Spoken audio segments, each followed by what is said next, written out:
The stars were bright, but the galaxy was cold. After the long war ended, many worlds were left in ruins. Few cared about those who were broken or lost. Among those forgotten were Sela and her young daughter Neely.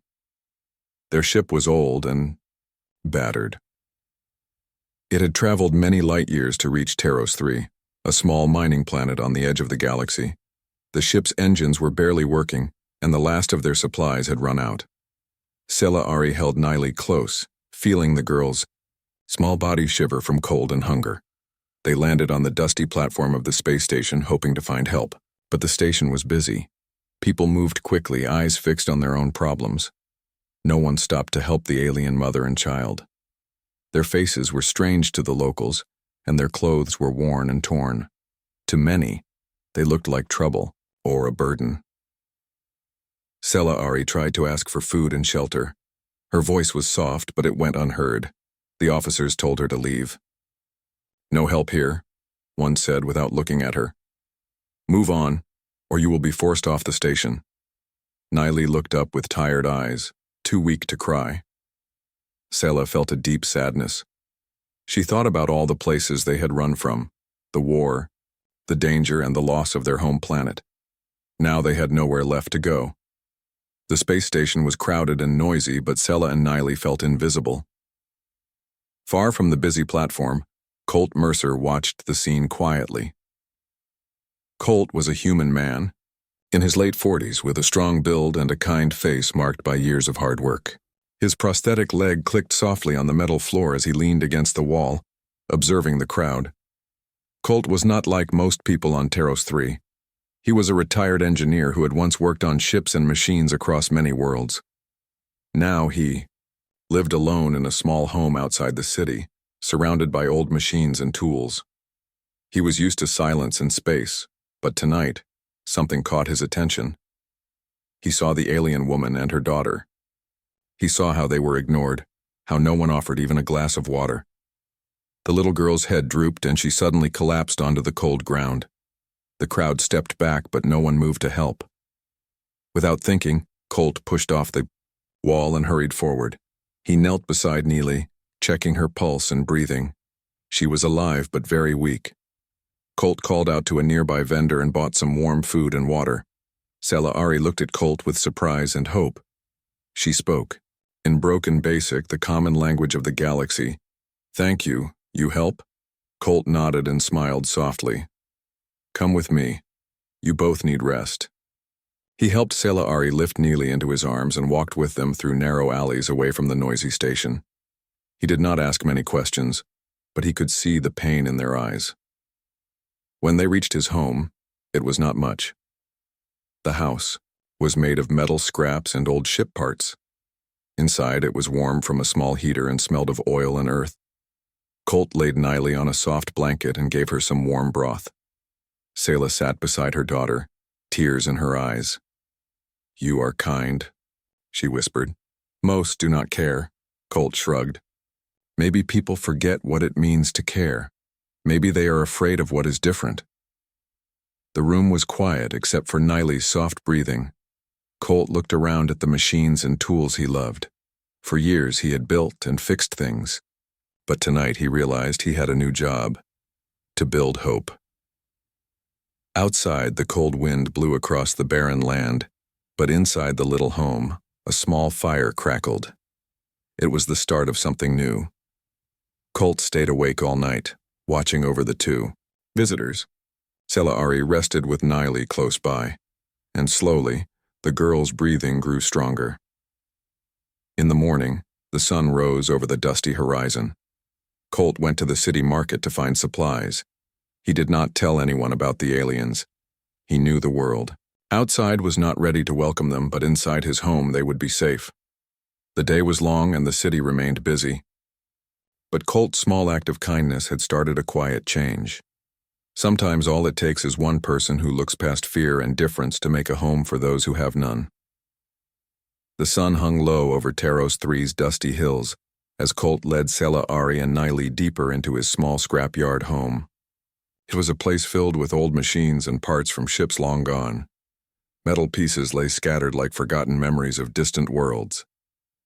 The smell of oil and warm earth mixed in the air. Colt worked hard to make the space welcoming. He set down a small heater near Neely and lit a simple fire in a metal stove. The flickering flames cast soft shadows on the walls, and for the first time since landing, Neely smiled faintly. Sela-Ari watched quietly. Her eyes, still tired and full of worry, followed every move Colt made. She noticed how carefully he treated Neely, as if the girl was the most precious thing in the universe. Colt didn't say much. He was not a man of many words. Instead, he gathered dry wood and old cloth, arranging them with skill to keep the fire burning steadily. It was a small flame, but in the cold and dark it was enough to bring warmth and hope. Neely sat up slowly, blinking as the heat touched her skin. "Warm," she whispered, her voice weak but filled with surprise. Colt smiled and handed her a cup of warm broth. "Eat," he said gently. Sela-Ari accepted a bowl too. She looked at Colt with quiet gratitude. "You do not have to help us," she said softly. "Many people would ignore us. Some might even send us away." Colt shrugged, wiping his hands on his pants. "Maybe," he said, "but I know what it means to be alone and afraid. I have lost things too." Sela-Ari nodded, understanding the pain behind his words even if she did not know his story. The three sat by the fire, the warmth filling the small room, making the outside world seem less harsh. As the evening passed, Colt showed Sela-Ari some of the machines he had been working on. There were broken drones, half-built robots, and strange devices with blinking lights. He explained their uses simply, with pride in his voice. Sela-Ari listened carefully. "You fix things," she said. "I was a scientist before. I studied plants on my home world. I tried to grow food for many people." Colt's eyes brightened. "Maybe you can help me grow something here," he said. "This planet is dry, but if you know plants, maybe we can make a garden." Sela-Ari smiled for the first time in days. "I would like that very much." Neely reached out to touch one of Colt's drones. "Can it fly?" she asked with curiosity. Colt laughed. "Some of them still can. Maybe I can fix one for you." The small room filled with a quiet sense of peace. For a brief moment, the horrors of the war, the fear of strangers and the loneliness of exile seemed far away. But the city outside was not so kind. That night, as Sela-Ari and Neely slept on simple blankets by the fire, Colt heard whispers beyond his walls. Neighbors talked about the alien woman and her daughter living with him. Some called it strange, others called it dangerous. Colt knew they were right to be wary. The galaxy was full of fear and distrust. Aliens who looked different were often met with suspicion or worse. Laws were strict about who could stay on the planet, but Colt did not care. He had made a choice.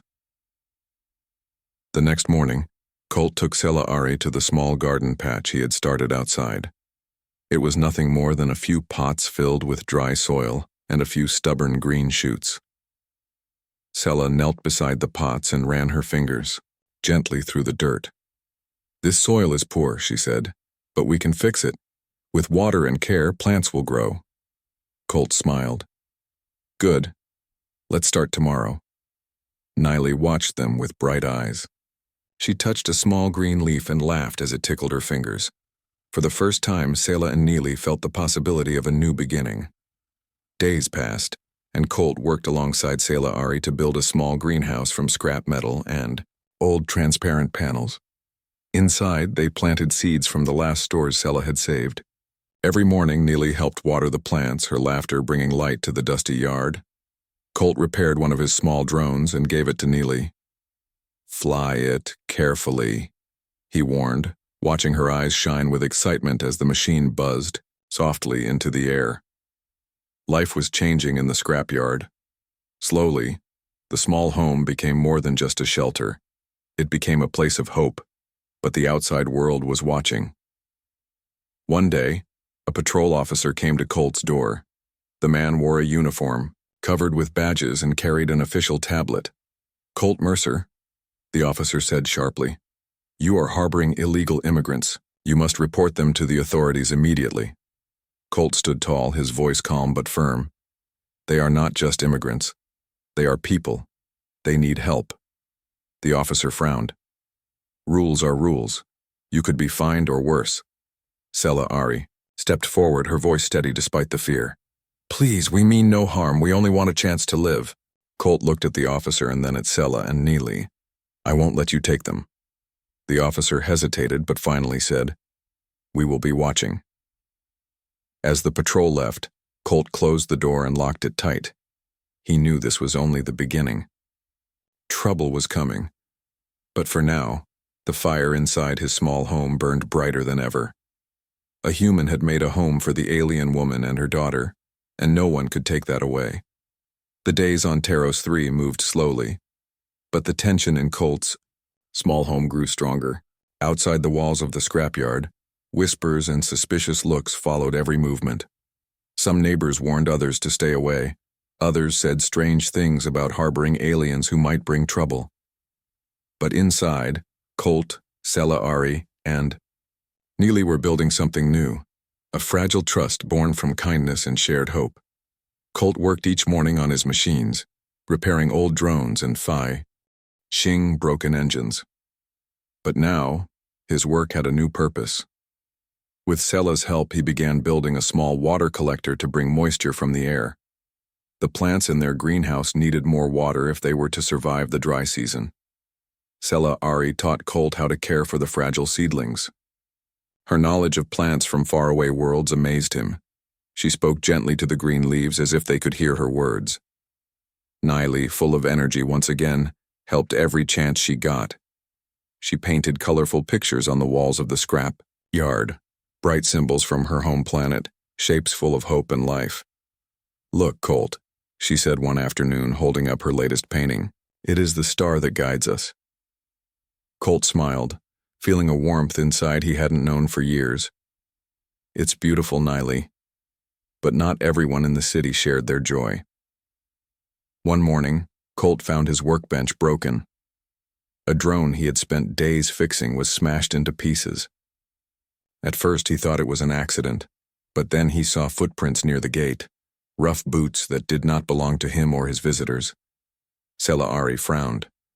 Someone does not want us here. Colt nodded, anger rising but controlled. We can fix this, he said, but we need to be careful. The next day, a neighbor approached Colt. The man was older, with tired eyes and a hard voice. You should stop this, he warned. Bringing aliens here will only bring danger. Colt looked at him calmly. They are not just aliens. They are people, and I am their friend. The man shook his head and walked away. That night, Colt built traps around the yard, not to harm anyone, but to warn him if someone tried to come close. He used old sensors and alarms from broken machines, turning scraps into tools of protection. Sela Ari helped, offering ideas from her scientific past. In my world, we protect our homes carefully, she said. You are wise to do this. Neely stayed close, her small hands holding Colt's as he worked late into the night. Slowly, their trust grew stronger than the fear outside. One afternoon, Colt took Sela and Neely to the city market to find seeds and supplies. It was a busy place, filled with loud voices and bright colors. Many people stared at Sela and Neely, whispering behind their hands. Colt felt the eyes on them but walked confidently. He spoke kindly to the vendors, explaining Sela's knowledge and the garden they were building. Some sellers were curious, others cautious, but a few smiled and offered small gifts, extra seeds, fresh water, small tools. As they returned home, Sela looked at Colt with gratitude. You make a home for us. Not just a place to live, but a place to hope. Colt shrugged.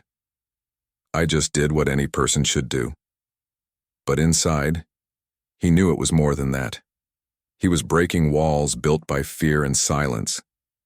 He was showing that kindness could grow even in the hardest places. That night, Neely asked a question that stayed with Colt. Why don't people help us like you do? Sela sighed. Fear makes people close their hearts. They forget that we are all the same inside. Colt sat quietly, thinking about his own past. He remembered times when he had been alone, ignored, and afraid. Now he wanted to change that story for Sela and Neely, but the city was not done testing their new family. One evening, a patrol came again. This time they brought more officers and a formal notice. The city government demanded that Colt report Sela and Neely or face penalties. Colt stood firm. They are safe here. I will not give them up.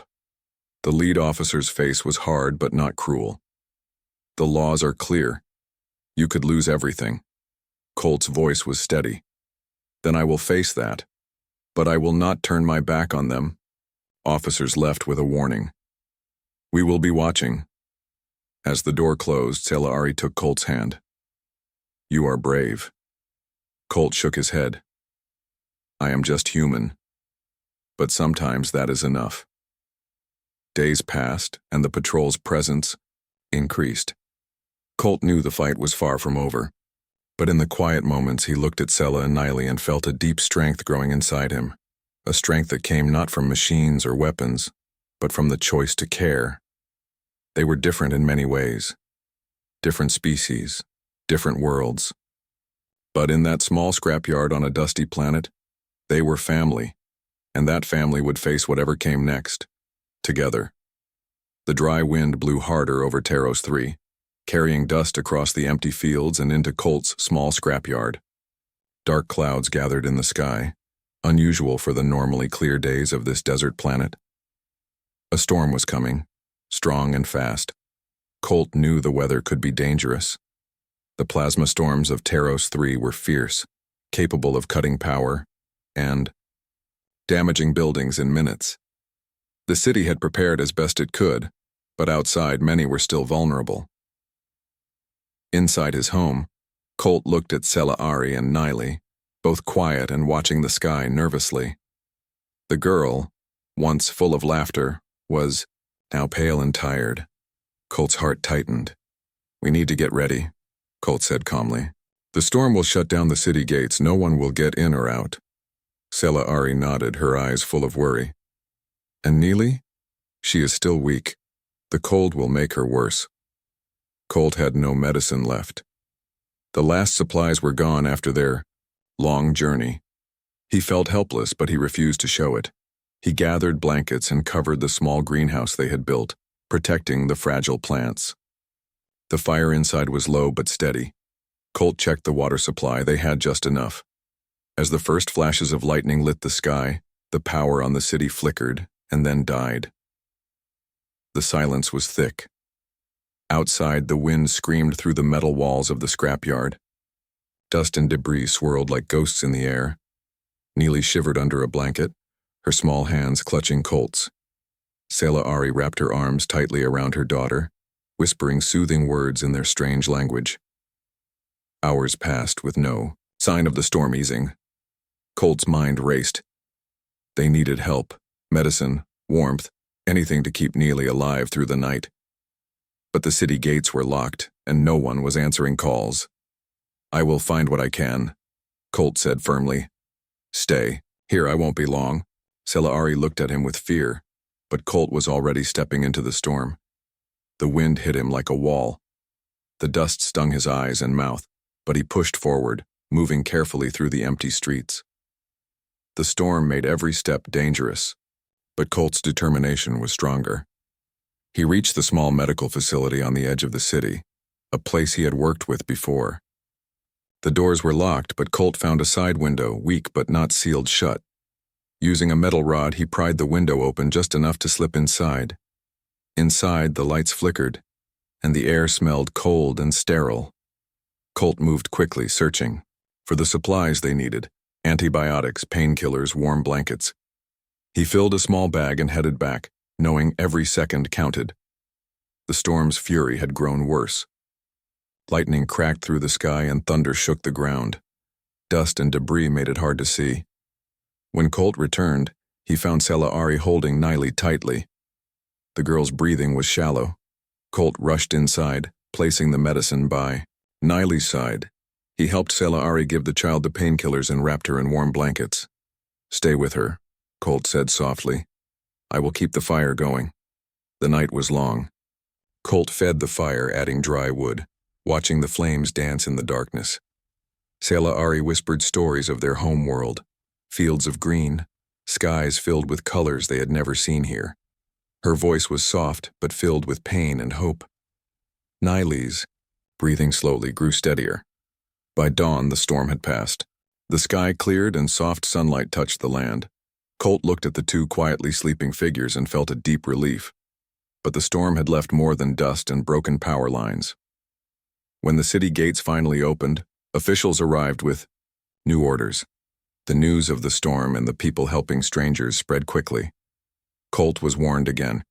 His actions could bring trouble. The authorities demanded he report Sela and Neely, or face serious consequences. Scifi looked at Colt with tired eyes. "I am scared," she said quietly. Colt took her hand. "We will face this together, no matter what." The storm had tested their strength and will. It had shown them how fragile their world was, but also how strong they could be when they stood together.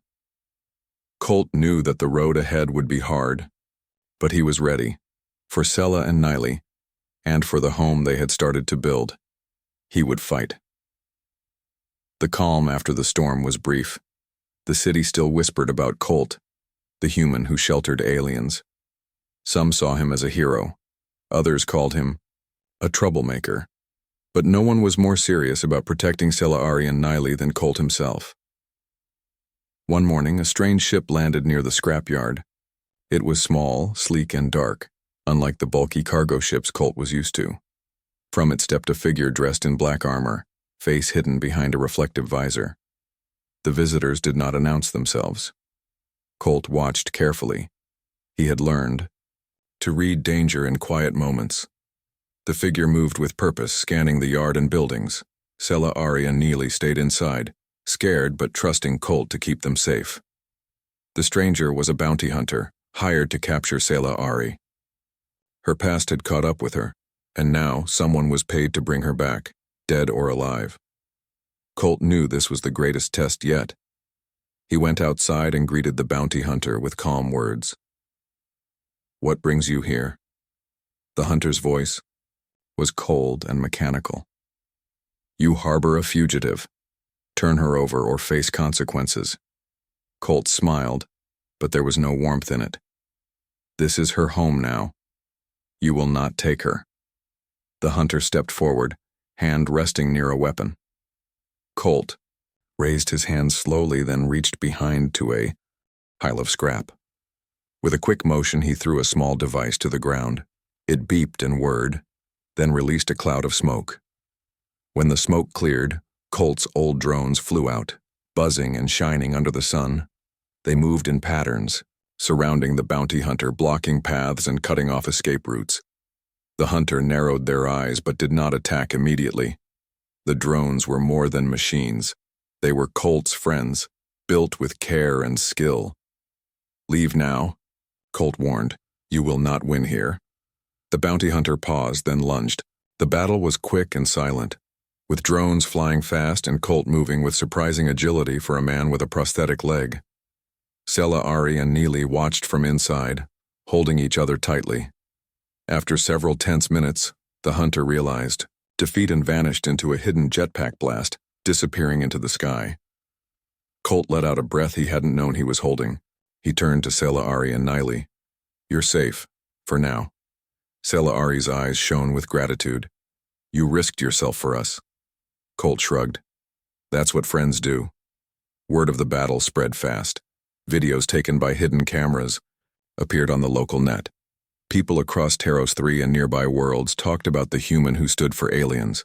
Some praised Colt's bravery, others worried about the trouble it might bring. Colt paid no attention to the noise. He focused on the small things: repairing broken walls, helping Scifi care for the plants, and teaching Niley how to fly the little drone. The garden was growing stronger now, green leaves pushing through the dry soil. It was a symbol of life and hope in a harsh place. One day, a group of children from the city came to the scrapyard, curious about the strange family. They watched Niley fly her drone and laughed as she showed them the painted symbols on the walls. Colt smiled at the sight. Maybe, he thought, this is the real home we've built. But trouble still lingered. The city government sent more warnings reminding Colt that harboring fugitives was against the law. The bounty hunter might return, or worse. Colt knew the fight was not over. That night, as the stars twinkled above, Colt sat with Sela and Niley by the fire. The small flame flickered gently, casting soft light on their faces. "We will protect this home," Colt said firmly. "No matter what comes." Sela smiled, hope shining in her eyes. Together, Niley reached for Colt's hand. Together. In that moment, the scrapyard was no longer just a place of metal and dust. It was a home worth defending, a place where kindness and courage grew stronger than fear. The story of Colt, Sela Ari, and Niley was no longer a secret. The small fight with the bounty hunter had been recorded and shared across many worlds. People everywhere saw the video, a human standing bravely against a trained hunter, protecting two strangers who had nowhere else to go. Some called Colt a hero. Others called him reckless, but one thing was clear: people were talking. On Taros 3, the city was changing too. Protests began outside government buildings. Citizens carried signs that said, "Help the refugees," and "Kindness is strength." Humans, aliens, and other beings stood together, demanding that Sela Ari and Niley be allowed to stay. A senator from a nearby system sent a message, praising Colt's courage. She called it a spark of hope in a galaxy too full of fear. Inside the scrapyard, Colt watched the news on a small screen. Sela Ari worked in the greenhouse, carefully tending the growing plants. Niley played nearby, flying her repaired drone with skill and joy. Colt smiled. The small garden was no longer just a dream. It was real, and it was growing. But with the good news came more challenges. Officials from the city government arrived one afternoon. This time, their faces were less harsh. They spoke politely but firmly. "You have made a home here," said the lead official.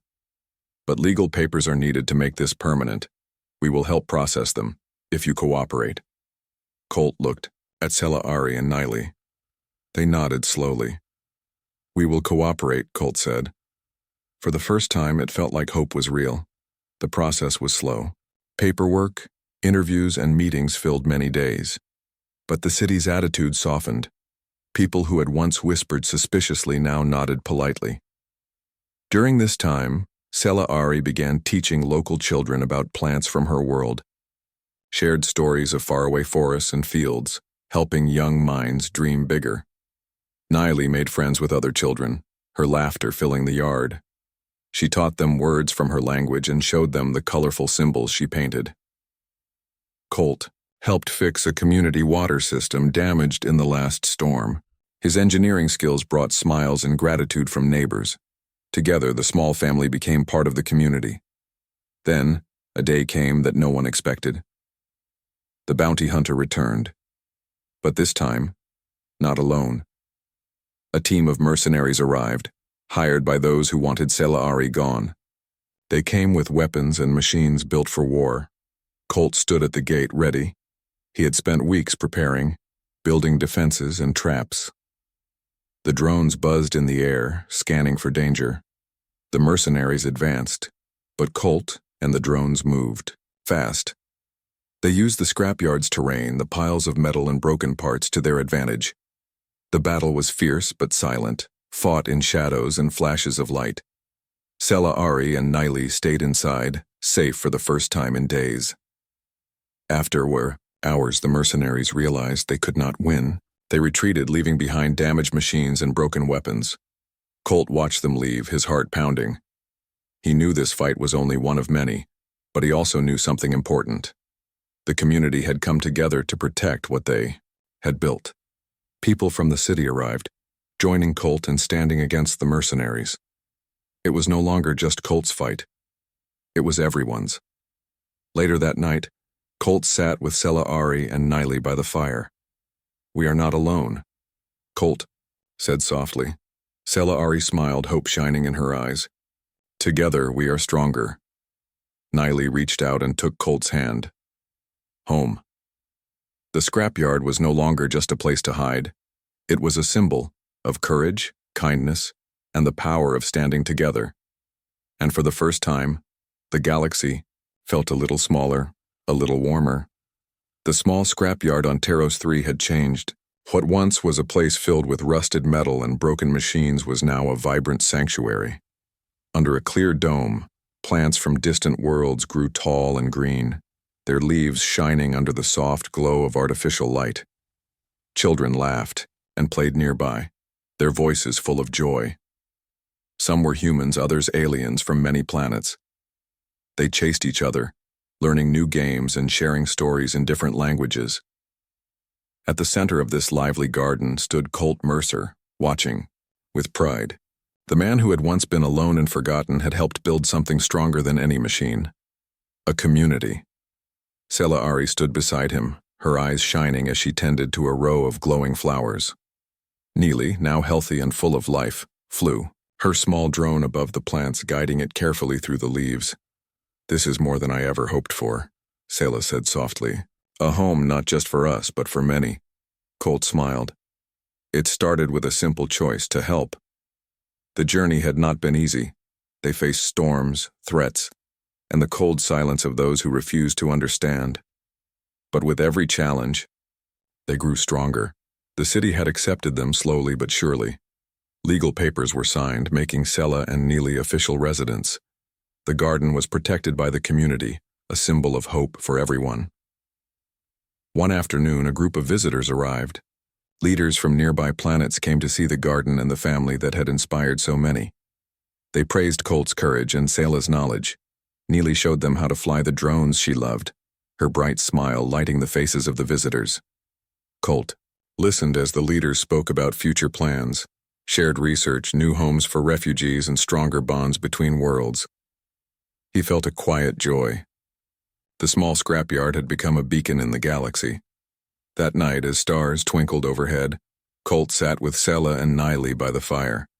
The air was warm, filled with the scent of blooming flowers and fresh earth. "Do you think people will always be kind?" Neely asked, her voice soft. Sela smiled and looked at Colt. "Kindness is a choice, and it grows just like these plants." Colt nodded. "We can choose to be better, every day." They sat together in silence, feeling the peace that comes from belonging. Far beyond Taros 3, the galaxy was still full of challenges. But here, in this small garden under alien skies, a new story had begun, one of hope, courage, and the power of one human's kindness to change the world. Colt reached out and took Sela's hand, then Neely's. "This is home," and it was.